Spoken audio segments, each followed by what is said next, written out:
and welcome to Bound for Glory, Saturday 12th of May. Big show coming up with Patrick Keane, Sergeant Supercoach. Bit delayed, unfortunately, so I'll go straight to the Patrick Keane interview. I am Ethan Meldrum, and with us on the panel are... Ben Kasupi. I'm Jordan Whitty. I'm Pralab Gupta. I'm Damon Jackman. And I'm cameoing and doing the Patrick Keane interview, I guess, Matt Marsden. Boys, last night... We'll get to the point. We'll get to it. Anyway, last night, game at the MCG, Melbourne taking on the Hawks. There was... Not so much taking on, but being thoroughly destroyed. That wasn't a game. A game involves two teams. It was a Really? practice match, witches' hats. There's a lot that's not right at Melbourne, and they're a topic that comes up a lot on the show. It's something we can't, or no one can explain how badly they've gone backwards. They changed coach at the end of last year. Senior players aren't standing up. Scully went to Greater Western Sydney. I don't really think that was too much of an issue. I don't think he ever liked the club, to be honest. Scully or Bailey? Scully. Bailey had issues with the board, apparently. But, I don't think Scully really liked the club. I think all you can say about last night is that I've got some disturbing numbers of what Melbourne players got playing 4 quarters of football. Basically, you've got players like Ben All playing 4 quarters, picking up 4 touches. You have Sylvia with 6, Petted with 5. It was really poor from Sylvia. Sylvia's better than that. Senior player. Really should have stepped up. Bale 4, Trengove 10. Oh, Trengove had 10 tackles. Davey 12. He touched the ball 10 times in 4 quarters. Yeah, Isn't he a senior midfielder? For one of their, he's 20 years 13. old, but for one of their best midfielders, you should be getting more touches than that. Should be standing up more than that for your team. Do you think that they've pressured? This is making him captain. Is that, Ethan? You're a Melbourne supporter. Yeah. Is this the right idea for him and Grimes? Do you think this will stunt their development as players? Well, I think the issue we've always had is that we lack capable senior players that can actually lead. Like Brad Green obviously struggled. He was more of a spiritual lead in 2010 where he kicked 55 goals. Brent Maloney, had the off-field issues. I don't really think he was able to take up the captaincy. So, Trengove and Grimes will be captains for probably 5 years at least. So, But look down that list. Who else would you make captain going down that list? That's the thing. All I can think of is probably Nathan Jones, but he's playing good footy, so I don't want to impact that either. Is there really that much leadership on that Melbourne list? No. That's the problem when you have to make a 20-year-old captain. And he's a good player and he'll be a great captain, but, that's just... He's a natural leader. You can tell that from his first game. Very much so. What about Aaron Davey? 12 touches. Get rid of him. Send him to He the VFL. looked good when he got it. Delist. But he doesn't get it enough. I think Melbourne is spewing that they didn't actually get rid of him and trade him off to Essendon. Yeah, when Essendon really wanted him. I'm glad they didn't take him. They're going to pay a high price for him too. Do you think Petted's form is... Because when he did his knee, do you think that stunted his development that much?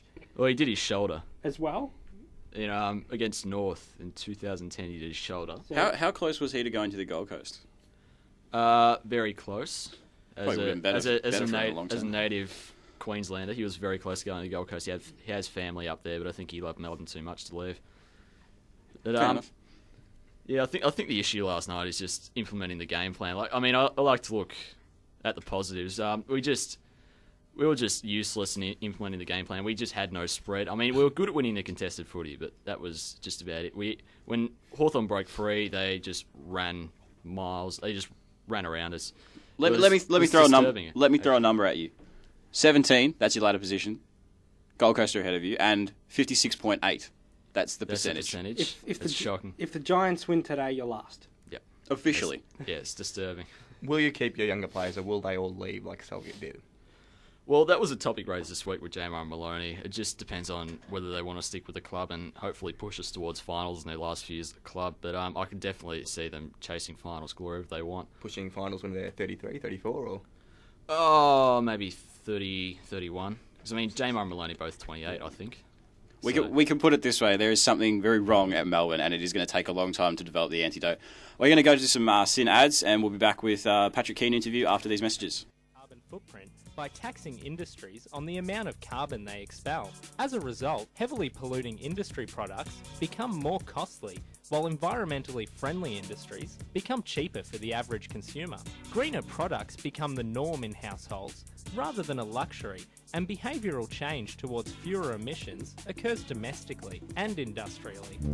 However, the plan is less than perfect, with many heavy polluters being exempt from the tax. Get informed. Listen to Panorama 4:30 every weekday on SYN, or head to syn.org.au/panorama. Film, literature, theatre, interpretive dance, installation art, ballet, opera, visual art, origami, cabaret, beat poetry, street art, mime, puppetry, burlesque, baroque. Artspin, SYN's Youth Sunday Arts Program, 4 p.m. Sundays on SYN. Oh, is this thing on? Oh, this is a Benchwarmers profile. Scott Gumbleton is currently listed as a centre-half forward for Essendon in the Australian Football League. Recruited in 2006, he was picked up as the number 2 draft pick at Essendon and was seen as one of the top key position players for his age group. Then the injuries started. Since then, Scott has played 22 games spanning between 2007 and 2011, kicking only 22 goals for his career and averaging almost 10 disposals a game. Scott Gumbleton has earned his place as a bench warmer, warming the bench upwards of 90 games by the end of the 2011 Premiership season. You can catch the bench warmers 9 a.m. Sundays only on SYN!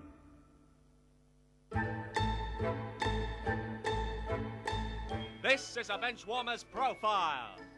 Brian Scalabrine, currently playing as a forward for the Chicago Bulls, is the ultimate king of benchwarmers. Playing on NBA lists since 2001, he really hasn't done enough to cement himself as a starting player in the NBA.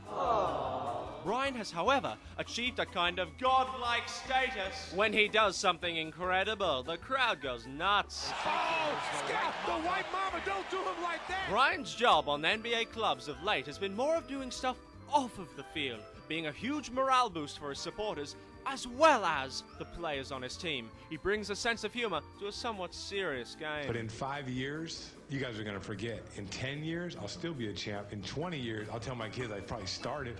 And in 30 years, I probably told them I got the MVP. So I'm really not too worried about it. You can catch the Benchwarmers 9 a.m. Sundays only on SYN. Well, welcome back to Bound for Glory on SYN. We're lucky enough to be joined by AFL Media Relations Officer. I think officer or manager? It's manager. Manager. AFL Media Relations Manager Patrick Keane has been nice enough to join us on the phone. Hi, Patrick. Good morning. How are you going? Not too bad. How are you? Well, thank you. That's fantastic to hear. I will jump straight into some questions. Firstly, I think we would all like to know what's your role at AFL House and what is a day in the life of Patrick Keane like? My role at AFL House. I'm in charge of all accreditation nationally across print, radio, television. I'm the first point of call basically for all media seeking info out of the AFL. So primary roles really is our commission, CEO Andrew Demetra, and our really football operations, Adrian Anderson, our umpiring department, all our media releases, our statements, our information. So running press conferences, things like that's basically trying to present the position of the AFL on various matters, from something as routine as our news list and when is the tribunal on, through to obviously late this week football operations has a major announcement around the sliding rules, so press conference for that, media release, and then arranging obviously presentation for Adrian Anderson with his media appearances. And so that's my role. There's a fair amount of constant criticisms by the public towards the AFL. How do you deal with it?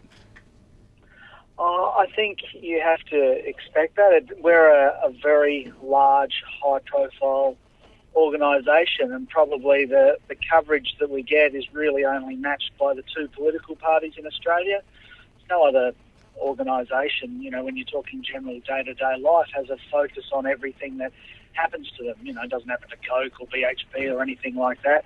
And people feel incredibly strongly about their football, so it's only fair that you're going to have people who strongly disagree with what you do and people who strongly agree with what you do. And as I said before, the sliding rule is an example. In the last couple of days, we've heard the discussion that the AFL should have done something much earlier, and it's, a disgrace that they've taken this long to act. And equally, we've heard the view that it's been a massive overreaction by the AFL, and it's a disgrace that they've taken the action they've done. And then there's a lot of people who are in between that. So that's the expectation. But we've obviously got to hope that in the vast majority of cases, the vast majority of our decisions are supported by the greater number of people. Certainly never claim to get everything correct, but you hope with your intention that you'll consistently be guiding the game in the correct direction. Just while we're on sliding tackles, it's a massive grey area for players considering the sudden rule change. Is it practical and possible for players to adapt to the rule changes in less than a week? Yes. Players basically have shown that they continually adapt over the last 20 or 30 years as our game has continuously changed. That's not to say it'll be without difficulty. Can players adapt? Yes. We've seen things like the hand in the back rule, where there's a much, much stricter interpretation going back to not being able to put a hand in the back at all, things like chopping the arms. There are obviously difficulties around that at various times, but players have adapted. Things like the ruck rule to try and protect players from knee injuries, and again, players have adapted. Here you're talking about a scenario again where the AFL's primary concern, as we've said over and over again, is the health of players. So obviously the instruction that we've had all the time is we'd much prefer players to keep their feet. But that's not to say you can't slide in, but you have to be aware that if you slide in with your knees or your boots out first and make contact to someone, there is the potential you'll give away a free kick, and in very serious cases you can be reported. Sounds good, but considering that, has the AFL ever considered a public release of the AFL Laws of the Game DVD, just to help with interpretation from fans and about rules and free kicks and what's reportable and what's not? Yes, it's publicly available to anyone who asks, and it's on our website. It's been put on our website every year for the last 4 or 5 years, and we give away 10,000, 15,000 of them every year to people who are interested. So if you have people who are listening and want a copy, all they simply have to do is ring the AFL and ask for a copy of the Laws of the DVD to be sent to them, and we'll send it to you. Otherwise, if you go on afl.com.au now, you'll find it. Do you believe that the AFL media unit ever struggles to be consistently independent news service? I can't speak for the AFL media unit because that is actually a separate entity to me. My role is the specific AFL organisation. AFL media was set up to report on the game. Their role, actually, I treat them as another media organisation seeking stories and information from me. At times there's things that I'd wish they rather didn't write about, and other things that they do cover in the course of the game. So I'm not the person to ask there. You'd either need to ask the website itself or a view of probably a media ethics or a specialist person as to how they're viewed. Sorry, that was the phone in the taxi ringing there. There you go. In your experience, how would you describe the relationship between the AFL and the media? Symbiotic, is that a good word? They both need each other, and at various times they're going to be annoyed with each other, but football coverage, particularly in the southern states of Australia, but increasingly in the northern states of Australia, drives ratings figures, radio shows, sales of newspapers, and equally football always wants the large-scale coverage to continue to promote the growth of our game and people supporting our game and kids playing our game. But there's always going to be times when each party is annoyed with the other, be it that, if you're a club or the AFL and thinking you might have been unfairly treated with a story, or equally if you're a media outlet and thinking perhaps that you could have got more cooperation from the AFL or a club. But in the vast majority of times, I think it works really well. It's the same as coverage of, I would think, politics, in that political parties will be annoyed at various times with things written about them, but they want discussion about their policies and what they're doing, because obviously they're talking about the direction of the country. What we're obviously talking about here is a sport that people love and are passionately involved in. So there's always going to be debate around things, and to think that you can control every part of the debate and that it'll go in the direction that you want. Well, that's naive, and it's not going to happen. Now, the Melbourne media is broadly supportive of the AFL, while more the New South Wales media is more of a rugby-supported base. Do you have a specific strategy in place to deal with the media in Sydney, which is different to dealing with the media in Melbourne? Oh, well, obviously there's very specific things where you're trying to work with media outlets and the journalists who are covering the game. In the southern states, really, you can hold a press conference at any time and know that there'll be media who will turn up. But in the northern states, you've got to be a lot more strategic about the times when people are available and other events that may be going on, and that's part of the reality as we grow in the areas where we're not quite as strong. Thanks for joining us, Patrick. We're very grateful for you to give up your time for us to ask a few questions and shed some light on some pretty big issues. No worries. Thanks for having me on. Patrick Keane, the AFL Media Relations Manager there. We're going to go to some SYN messages and be back right after this. Klingan pub vi chodpu which kupdach mutai which vi sachnis. The Klingonian ambassador would like you to know that he has a live cat in his pants. Jikup bach ji. And he enjoys it. Pavam wab jab bi it we lap. Dach 90.7 duck che li. The Klingonian ambassador would like to add that you should listen to the Sci-Fi Hiker's Guide to the Galaxy, available on SYN 90.7 from 3 p.m. until 4. That or... Okay, I'll be completely honest, I have no idea what this guy's saying. Kapwa. SYN? SYN. SYN. Welcome back to Bound for Glory. Now, what we're going to discuss right now is what can be done to improve umpiring within the AFL. Because recently, we've had umpiring appreciation round, and it's a constant hot topic. People call up every day on football forums, on radio shows, just complaining about the umpiring. And it seems to be a very big issue. Now, from my point of view, I think supporters are always calling for umpires to be accountable, but I don't see how players are accountable for the things that they actually do. So for me, you need a 3-step approach to actually improving umpiring. First of all, you need to make the umpire's job a lot easier, and that means cracking down on staging and exaggerating contact by the players. Now, we've seen recently in the past week or two there have been comments regarding West Coast and them ducking into tackles. And to me... Quack. Yes, we've all seen that, Ed. I'm looking forward to seeing how the umpires actually deal with that tonight in the game against Essendon. The umpire's job is far more difficult when people are actually faking contact, because when you think about it, they're making a split-second decision on the back of the limited information that's in front of them, and when players are simply pushing their bodies forward at the mere touch of a finger in the back, it makes things a lot more difficult. So what the AFL needs to do is firstly enforce the laws they actually have created. There has been a staging law in place. I think one player's ever been reported and fined for it, and that's about it. So from my point of view, I feel the MRP, or the match review panel, after the game, as they watch every single game, needs to basically set out every single dive or exaggerated contact and highlight that. They don't need to make it. They don't need to report the player specifically or fine them, but to at least highlight every single incident within the game, saying this is an incident where there has been some exaggeration, and just leave it at that. And that just makes it clear to the player that this sort of behaviour is not on. Secondly, I think the umpires, if they see an attempt to play for a free kick, so for example, if a player ducks into the tackle, the umpire goes, player ducked in, play on. Instead, they have to reward the free kick against the ducker. Actually go, umpire basically says, he ducked, award a free kick against the stage and award a 50-metre penalty against him. That will stop this behaviour in the actual bud. And finally, they need to stop changing the rules all the time with the AFL. There's constant interpretations of sliding. We need constant rules in place, and they have to sort of make sure that actually doesn't occur.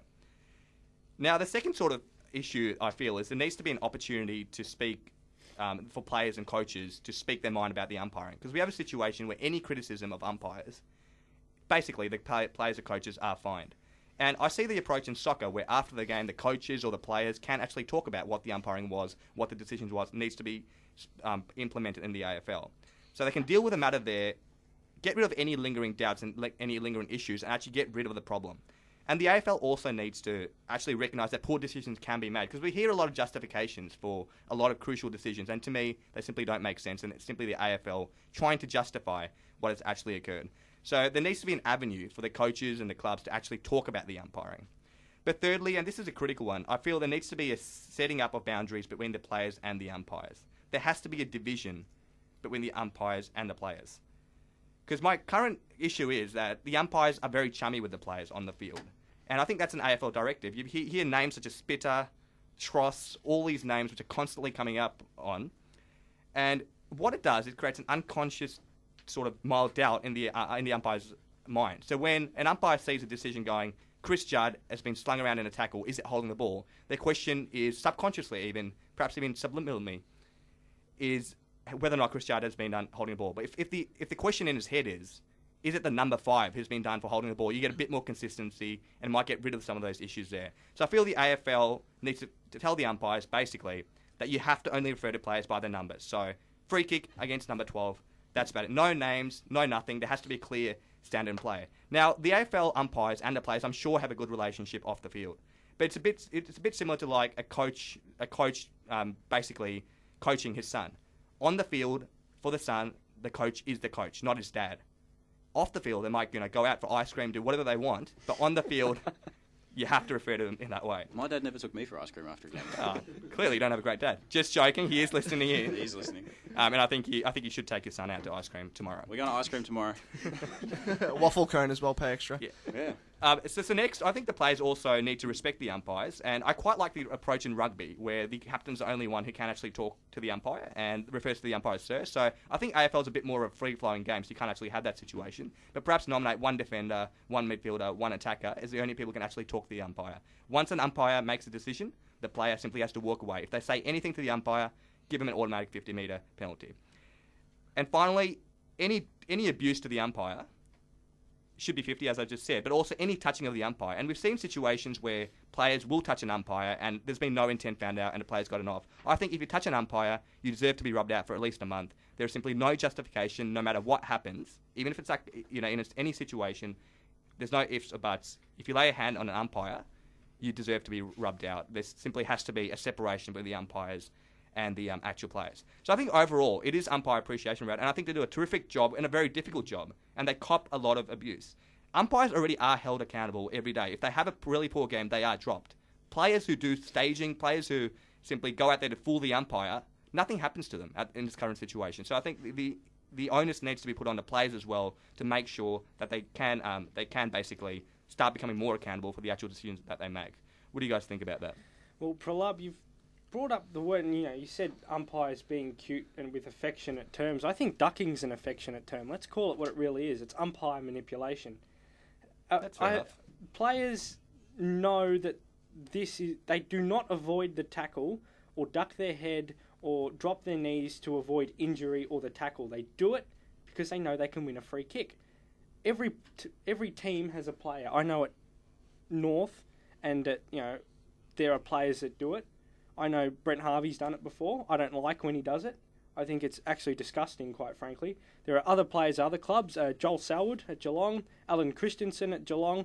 Mark Murphy staged for a ridiculous free kick last Sunday. You guys saw that. Ashton Hams. Ashton Hams. Well, West Coast are really... West Coast are really... You can't... Their entire core midfield group has a tactic, and you can't deny it. You can't say that they're first to the ball all the time because they're coming ninth in contested possessions. You'd think if they were first to the ball more, they'd get more contested possessions as a stat.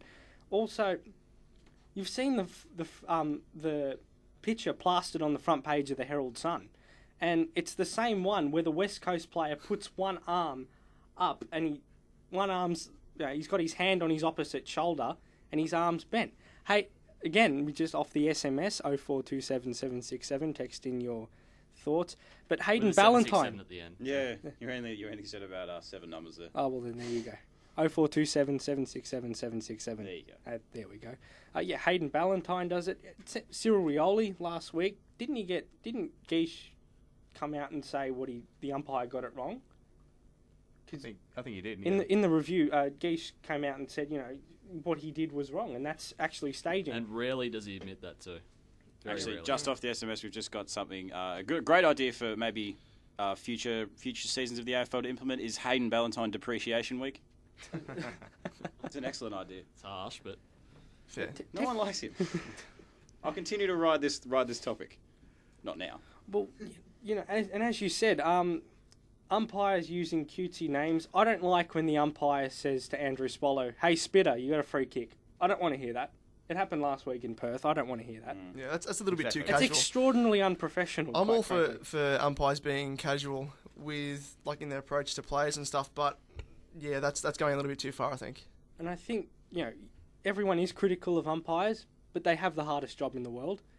Let's not not the hardest job in the world. I think brain surgery, hardest job in sport. Yes, fair enough. AFL, it's a fast game, and many new rules are brought in, and they have to learn and change along with those rules.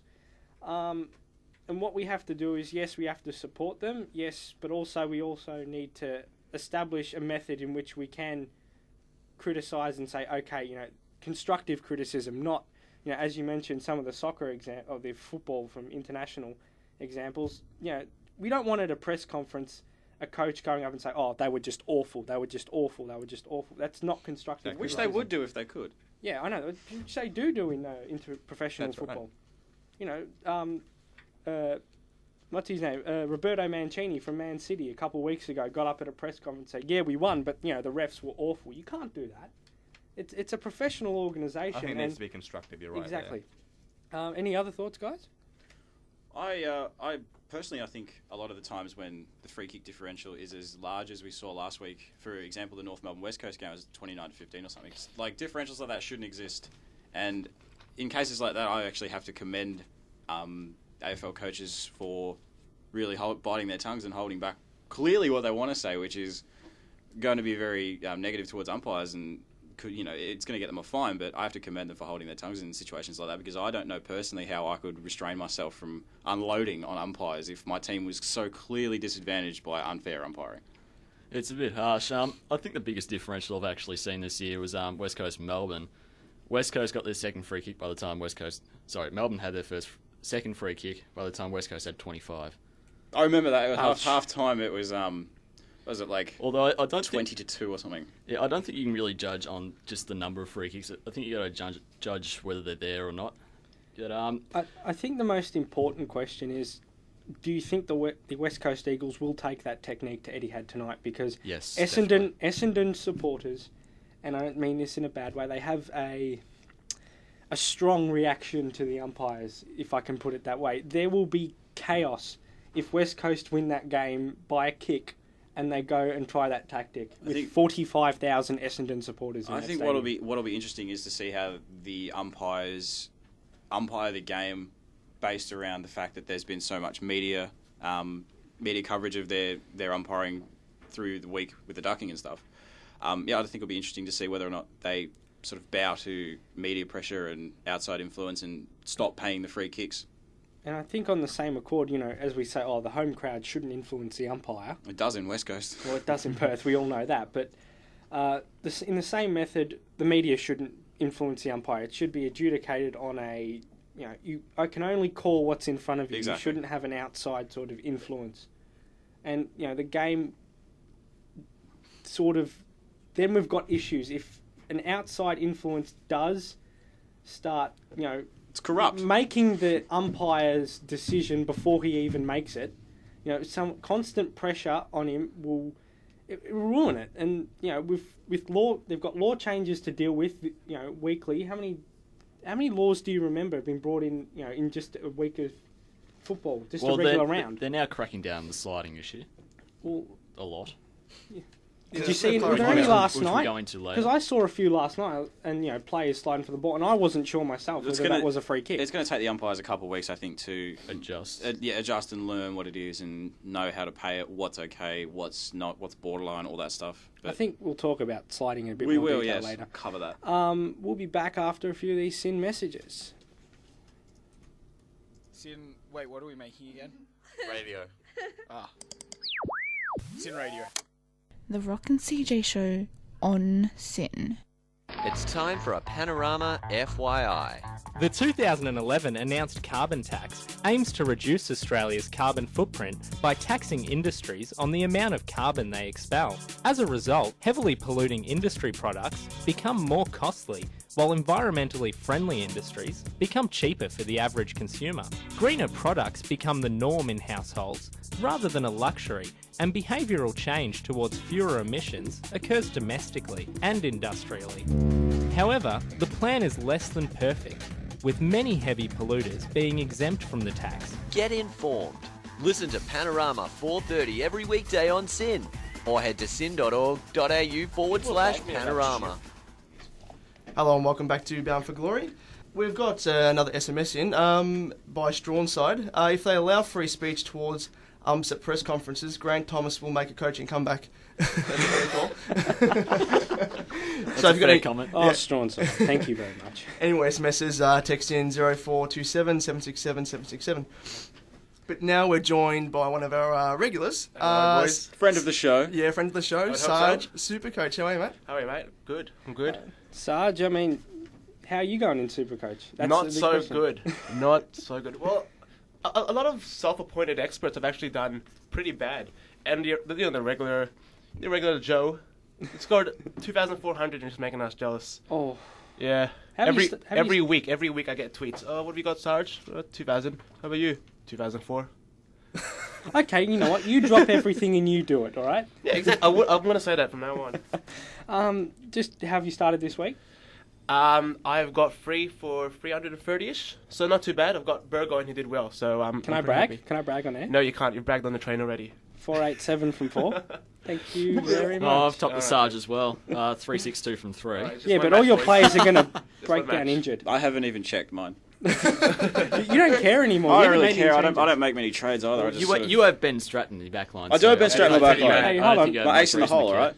Hold on. Sarge, speaking of trades, how many should you have left at this point in the season? Well, you need trades for around the pre-buy. This is what I call the pre-buy period. So in the pre-buy period, you probably need around 16 to 18 trades. So I was 17.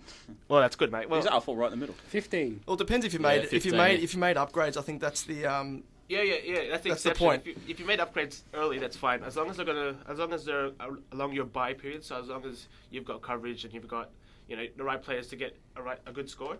So yeah, I know the injuries I've heard this year. So if you have around 16 to 18 and you work your way towards probably a 10 trade around the buy period, then you'll be right.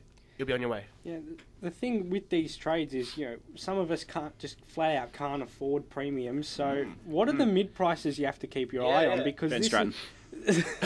Probably not in your case. He's going to come good in the later half of the season. I hope so, mate. Which works because we have to put faith in someone and trade up because some of these GWS kids aren't going to be getting consistent games. So. Yeah, even with long-term injuries, if you've got a long-term injury and you cannot. This is a sin. No, pardon the pun. Pardon the pun. I see what you did there. You can't downgrade a premium towards a rookie. That's pointless, really, because you're going to trade out the rookie anyway, unless you're going to keep him, right? So you would have to go to a mid-pricer. So around the defense, you've got Drummond. I know I've all right, Ben, talk it up. I've talked my way into getting Drummond. I saw his average, and as soon as I got him in, he got subbed off. So I was pretty disappointed. But he's back this week, hoping he could get a good 80, and I'll be pretty happy. If he doesn't break his leg in like the 5th minute of the game. Oh no, don't even talk about it. He's made of paper. How could you invest? I've heard paper is an understatement, according to a few tweeters. Oh. I've got Conca. He's averaging around 70, so that's pretty good. More time in the midfield. Does Richmond's tough draw come into account? No, it doesn't, because Conca. With Delidio, you've got him moving up to the midfield. You can also have Conca, the bit of switchy, bit of cheap possessions here and there, and he looks like the likely type to get a few 20, 25 possessions. You got Sam Gilbert. He's gone down a lot, and we all know Sam Gilbert from previous years, who's dominated around the backline with Sam Fisher. But now with Sam Fisher injured, might get him in as a mid-pricer, 381,000. Would you say he's playing more of a key position role as opposed to like roaming around the backline nowadays? Well, you think that's why Jason Blake is in the team? Any other reason, I don't think he really should be in. Even on that, the roaming around, even if he's playing on a direct man, he always marks from opposition kicks. You can get a lot of hover off, play back. Yeah, he's not that locked down, Dustin Fletcher type. Around the mids, you got Nahas. He's when Richmond. Field. Yeah, well, that's what you got to do, because in this year you've got guns and rookies, so there's not many mid prices that you'd be thinking about. So With Nahas, you got 385,000, so when Richmond are up, he's up. But the problem with him is that he's a massive sub risk. He's already been sub this year. You've got Zeeble, Ben's boy. He's 425,000. Not much of a mid-pricer. Disappointing. Very disappointing. Keep talking, I dare you. I'll fight you. After Damo, he had a ripper against Geelong, and he's just gone. Yeah, he's a massive example of people that chase the points. Like last week in Sirioli. I don't know if anyone put Sirioli in their team. Delicious. But he got subbed off last night. Dalhouse. I traded him out. Dalhouse as well. He traded him in, and then Ben traded him out after. That was Whitecross. Ben, you were talking about, I think it was you that was talking about Dullhouse last week. Oh, he's a bona fide superstar of the competition. He's going to net me so many points in this Dream Team thing. Not when I can get Stevie J. Oh, that's a one-off. Who what score 40 today? We've got at the Rucks. We've got Cruiser who's gone down. I think this is because of what's his name, Warnock, with Mika Gell's boyfriend. He's taken his points, sort of like a McIntosh Goldstein type of thing. But he's at 396,000, so he's averaging 86.8. So it's not too bad. And he's got the capability to play as an extra midfielder as well. Yeah, but another player I noticed in the midfield as well was Brad Ebert. Oh, yes. He averages about 100 for... He's about 400,000 now. Yeah, he's a good pick. Really cheap. He was probably one of the best picks in the preseason. He was on my radar, but I didn't have the guts. Him and McCarthy were in my radar, but I just couldn't afford it in the midfield. Off the SMS, actually, just to cut in there, we've got a text message come about Jordan Lewis, who apparently is flying under the SuperCoach radar. Your thoughts on him? Yeah, he's one of those consistent blokes that you want in your team. Not because when you look into the round, you'll be thinking, oh, who's going to get 100 here, who's going to get 40 here. But Jordan Lewis is one of those types that will get you a 90 to 100 every week. And he's that forward midfield type who'll kick goals and get possessions. But wasn't he the bloke that got 18 handballs last night? Yeah, he got one kick 18. He played mostly midfield, just winning contested possessions. I think he almost had about 20 handballs in the end. Yeah, so. well, Kevin Bartlett waited for him outside the ground to fight him for that. That's a disgrace. Well, it doesn't really matter how he gets it, as long as he gets it, and he dominated last night. If it was Dream Team, then he wouldn't be a good pick because 18 handballs as opposed to kicks. Everything in SuperCoach. So with Ruckman, a lot of people don't have all 4 Ruckman playing. In fact, a lot of people don't even have 3 of the 4 Ruckman playing. Yeah. Some people don't without a bench, without backup. I mean, I have this week where I had to trade McAvoy, who went down, for McIntosh. Are there any ruck alternatives or different strategies you can use? Exactly. A lot of us went the one premium free rookie strategy, and with Mumford, Sandilands. Ben, you had McAvoy, I think. Yes. And Redden and Big Stephenson hasn't been playing. So I think the best way to go about it is not trade them out. Just stick fat with them, stick with them, and hopefully they do play. And, well, there's another thing. I think the best way you should have gone about it, maybe for another time when we were thinking about the one premium free rookie strategy, was either to go with the 2 mid-prices. I know a friend of mine, Luke. You know Luke, our good mate? You know Luke. Yeah, I think he picked 2 medium prices. I think he got Ryder and Cruiser. And that was a pretty good pick, probably a good 100 from each, unlike the 120 from Sandilands and probably a 60 from Redden. So that was a pretty good move by him. Aside from that, are there any rookies we can upgrade? Because this is the time of year when we've sold off our first batch, and now we're looking to find another batch to make us some money. Well, if you've missed yesterday, if you didn't get Horsley or Adams, you've missed out. Don't go trading him if they get 100 each this week. With Sumner, he will rise in price after this round. He scored 92 against the Blues last week. Mackenzie, our boy from the Kangas, good kick, really good kick. So that's what you need in SuperCoach. A late kick. A very good kick. He played third, and I think I don't know what his efficiency was, but it was up there. Any North Melbourne players, especially Liam Anthony, could you handball to him tomorrow? That's the stuff you need in SuperCoach. That great kick. Zorko, I know that should be on everyone's radar right now. He should be in probably around in 2 rounds right before his price rises, because I think he's a mature age and he's a DPP, so he's a dual position player. He sounds like a bad guy from Batman movies. He does. Zorko. He's mid forward, isn't he? Yeah, he is. I think I saw he scored 90 odd in the Niaffle. Yeah, in the Niaffle. Yeah, he was averaging about 28 posies. Yeah, the season. Yeah, good game. Patton. I know he's a bit expensive. John Patton. Yeah, John Patton from the GWS. 196, 600. He'll be back in a couple of weeks. You should be looking at him to downgrade, even though he's 200 grand, because he will play every game and he will be that bench coverage you need for later in the season. Another one I missed out was Clifton. I watched him at North Ballarat a couple of years ago. He won the J.J. Liston medal, which is the Brownlow equivalent of for the VFL. So he's one to look at. He's a hard body. He's sort of like Nathan Jones, but I think just a handball type. Except not Nathan good. Jones, and a lot better. Except not as good. We'll see in a couple of weeks when he's back. Yeah. Just to finish it off, your 3 best picks of the season so far. Yeah, I think... Yeah, what was that? No, I was going to say the ones you're really proud of, that's all. Oh, no, for me. Ones you haven't stopped bragging. I don't think I've... Oh, for me? Well, I don't think I've picked that many good players, so I'll go off the chart with everyone else's picks. Stanton, I don't think anyone had... No one should have had Stanton at the start of the season. Especially in SuperCoach. Exactly, especially... He's renowned for his... unless you're an Essendon supporter. Yeah, and you're very, very biased, which you shouldn't Even be. Essendon supporters, I don't think even would have picked him before the start of the season. Yeah, not sure if anyone had him, but he's gone up 55 grand and he's averaging 32.2, which is... 132.2. What have I said? 32.2. Oh, sorry, that would be probably crap, averaging that in actually. possessions. 132.2. Yeah, and Kennedy from the Swans, he's gone up by 85 grand. The people's Brownlow favourite for this point. Yeah, I think I might put some money on him. Yeah, get on him to lead at halfway. Yeah, he's averaging 131.2. We always knew he was a good, probably an A grader, but not an A plus grader. He wasn't elite until now. And Scotty Selwood, he was a tagger for most of last year's, and he's gone a massive amount of 112,000, averaging 124. So it would have been gutsy to pick him in round 1. Well, thanks for joining us, Sarge, and thanks for all the insight there. Thanks for that, Sarge. Thanks, boys. Alrighty, now we'll head to some SYN messages. That's not a Bantosaurus. This is a Bantosaurus. 3 to 4:30, Tuesdays on SYN. Damn you, Godzilla!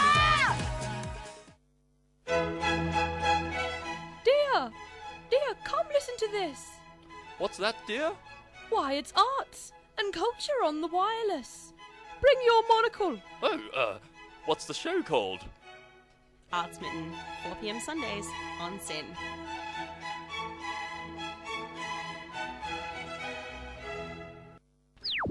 SYN Radio.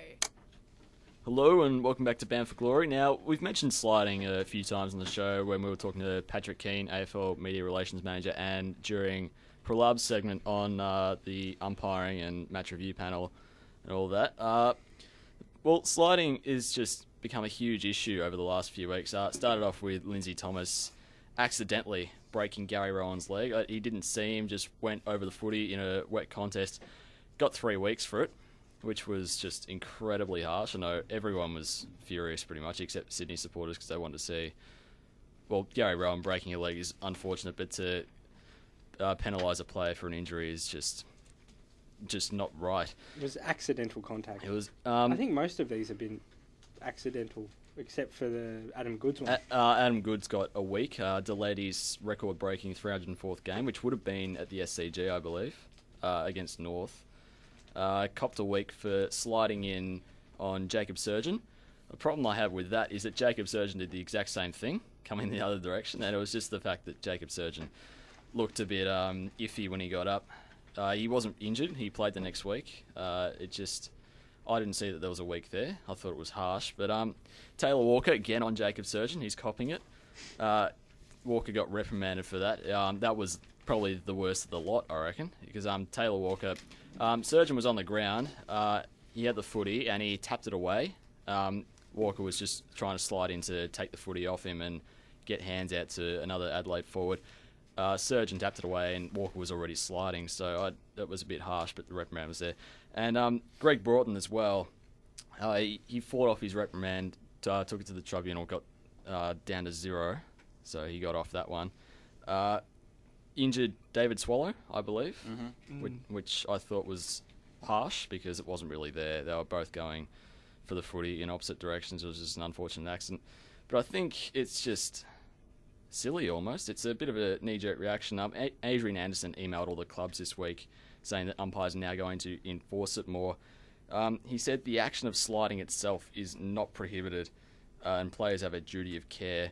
I don't think when you're making an instinct decision to go over the footy, especially if it's wet in Lindsay Thomas's case, that really that duty of care can be enforced. I think match review panel being much too harsh. What do you guys think about I it? think the thing I take offence to is the wording of the second part of what Agent Anderson sent to the clubs, which was, please note, free kicks will be paid for feet, knees, first contact, even where the offending player is first to the ball. The examples being Lindsay Thomas and Greg Broughton. I think if you're first to the ball, being first to the ball has always been the one thing that you need to do if you want to be successful in the AFL. And Obviously, normally you win the free kick for that. Exactly. If anything happens. Even in those two examples, Thomas and Broughton both received free kicks for the contest, and somehow it got reported as well. I've not seen that happen. It's mind-boggling, But almost. I mean, that's the part I take issue with. You're penalising the player who's first to the ball. You guys have anything else to say, Ben? I just think it's a pretty black and white issue. I mean, you can't penalise someone for what they've been taught to do. You guys have all played footy, I assume, and the first thing the coach said to you, you get lower and you win the ball first. You will get the free kick, or you'll just win the ball flat out. So I just don't see what the problem is, to be honest. Now they're penalising players doing the opposite. But I think we should move on to the previews. Unfortunately, we're a little bit short for time. So An abridged version of the show this morning. Adelaide and Geelong, Amy Stadium. Tips, boys? pushing the game back for Black Caviar's race as well. I thought that was silly. Right thing to do or not? No? No. Not a fan of horse racing? They just want to maximise their viewers. Love Black Caviar though. Go the Cav. I'm tipping Geelong, even though Adelaide are 5-1. I reckon the Crows by about 2 goals. I don't think Geelong have really gotten a roll yet. The next 2 weeks will really show something for them. They have Adelaide in Adelaide and then Collingwood on Friday night, which would be huge. But I think Adelaide will win this one. I think Geelong will. Adelaide still haven't been tested properly, so it'll be a good game to watch, but I'm going with Geelong. I think the loss of Jimmy Bartell is going to be a major thing for Geelong. But they do get Selwood back. They do indeed, yeah. It's a good point, yeah. But, I think Geelong will actually get up and win by a couple of goals. Up in Canberra, 1:40 p.m. today. It's the franchise off between GWS and the Gold Coast. Blockbuster. We have the Sarge in the corner of the studio with a GWS jumper. I don't know where that come from, but I'm tipping the Giants. Were they handing them out, Sarge? Free to a good owner. It's like this match is almost like which leg you'd rather have amputated. Not really. It could be a good contest. I think. Great match. I'm going to tip the Giants. Talent. I'm going. That was a joke. I'm going with the Coasters. I think they've just been too good, and Harley Bennell to rack up 100 disposals and kick 10 goals. Carmichael Hunt in good form. I reckon. Ripping form. Gold Coast will win. Wrecking ball. And Ablett's back too. I think the Giants will. I think Shetty will get them up for this game. I think with the inclusion of Ablett, Gold Coast will win. Melbourne go bottom of the ladder if the Giants win. Richmond, Sydney at the MCG. Tough toss of the coin game, really. Sydney have won at the MCG once out of their last 14 games. That's a damning stat when you, all things considered. Based off that, Richmond. Missing some players. Yeah, I think the Tigers, I tipped Richmond during the week. Tigers by about 10 points. How do you reckon Reroll would go against Richards? He'll get monstered by Richards. Richards will belt him. If they put Grundy on him, he'll kick 10. But, they'll play... Swans aren't stupid. They'll play Richards on him, and he'll be subdued. The goals will have to come from the midfield or the smaller forwards. Yeah, I'm going to tip Richmond for this one. I reckon just the home ground advantage is just going to get them over the line. Yep, Richmond as well for me. Yeah, Richmond, yep. Some quick ones, boys. Essendon West Coast? West Coast. Essendon. Yeah, I tipped I tipped West Coast, sorry. I changed that one. Going with Essendon, no Lacroix. Could go either way, West Coast. Brisbane Collingwood. Collingwood. Yeah, I think Collingwood, everyone? I think we can all agree on that. Unanimous. All right, tomorrow at Etihad, North Melbourne versus the Western Bulldogs. Dogs are deplorable, go North. Danger game, North just. North. Yep. North by a canter. Yeah, I reckon North just as well, yep. Fremantle, Port Adelaide. Doesn't really matter, but Freo. Freo, yeah, it's over Who cares? Freo. I'm going with Freo as well. And finally, Monday night, St Kilda versus Carlton. I reckon this one will be close, but I'm tipping Carlton just because they're in good nick. Yeah, I just think Carlton look like the better side, to be honest. Carlton! Yeah, I think the Saints will keep up with Carlton for about 3 quarters, but lose in the final quarter. So I think Carlton by about 3 kicks. Yeah, trying to keep an objective view, Carlton. Well done. And I guess that's it for the show this week. That's us done for... I mean, follow us on Twitter at Bound for Glory FM. And Facebook. Was it like our page. Yep, like our page. Facebook.com/Bound for Glory. He knows. Jordan knows it all. Next week, Saturday, 10 a.m. Thanks next to week. Sarge for coming on. Thank you to Patrick Keane, if he's still listening, for his time and answers. Listen to the Big Footy News. Subscribe to Sarge's newsletter. We're bound for glory, and we're out.